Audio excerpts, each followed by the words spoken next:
ಏನಂದ್ರೆ ಇವತ್ತು ಸಡನ್ ಆಗಿ ಪ್ರೋಗ್ರಾಮ್ ಫಿಕ್ಸ್ ಆಯ್ತು. ಯಾಕಂದ್ರೆ ಹುಬ್ಳಿಗೆ ಬಂದಾಗೆಲ್ಲ ಈ ಕಾಲೇಜ್ ಫಂಕ್ಷನ್ ಮಿಸ್ ಮಾಡೋಕೆ ಆಗಲ್ಲ. ಯಾಕಂದ್ರೆ ನನಗೆ ಇನ್ನೂ ಚೆನ್ನಾಗಿ ಜ್ಞಾಪಕ ಇದೆ. ಆನಂದ್ ರಿಲೀಸ್ ಆಗಿ 25 ವೀಕ್ಸ್ ಆಗಿತ್ತು. ಇವಾಗ ಅಲ್ಲಿ ಒಂದು ಫಂಕ್ಷನ್ ಬಂದಿದೆ ಹುಬ್ಳಿಗೆ. ಸೊ ಹುಬ್ಳಿಗೆ ನಮ್ಮ ಕಾಲೇಜ್ಗೆ ಬಹಳ ಒಂದು ನಂದಿದೆ.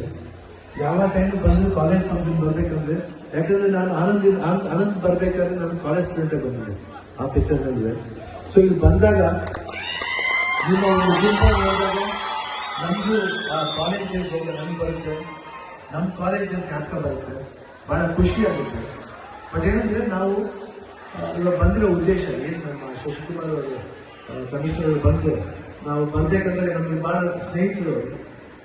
ಯಾಕಂದ್ರೆ ನಾನು ಅಭಿಮಾನಿ ಅಂತ ಹೇಳಕ್ ಇಷ್ಟಪಡೋದು ಅವ್ರನ್ನ, ಬಟ್ ನಾವು ನಮ್ಮ ಸ್ನೇಹಿತರು ಅಂತ ಹೇಳಕ್ ಇಷ್ಟಪಡ್ತೀನಿ. ಯಾಕಂದ್ರೆ ನಾವು ಪ್ರತಿಯೊಂದು ಅಭಿಮಾನಿನ ಸ್ನೇಹಿತರಾಗಿ ನೋಡ್ತೀನಿ, ಅವ್ರ ಅಭಿಮಾನ ಮಾಡಲ್ಲ. ಯಾಕಂದ್ರೆ ಯಾವಾಗ ಅಭಿಮಾನಿ ನೋಡ್ತೀವಿ ಅದು ಕಷ್ಟ. ಸ್ನೇಹಿತರಾಗಿ ನೋಡಿದಾಗ ಏನಾದ್ರೆ ನಾವು ಸರಿಸಮವಾಗಿ ಹೋಗ್ಬೋದು. ಯಾಕಂದ್ರೆ ನಮ್ಗೆ ಕೋಪ ಇದ್ರೆ ಬೈಬೋದು, ಸ್ನೇಹಿತರಂದ್ರೆ ತೋಟ ಮೇಲೆ ಕೈ ಹಾಕೋಬಹುದು, ಇಲ್ಲಾಂದ್ರೆ ಬೇಡಪ್ಪ ನಿಮ್ ಸವಾಸ ಹೋಗ್ಬೋದು, ಈಸಿ ಆಗುತ್ತೆ. ಯಾಕಂದ್ರೆ ಅದು ಬೆಟರ್. ಯಾಕಂದ್ರೆ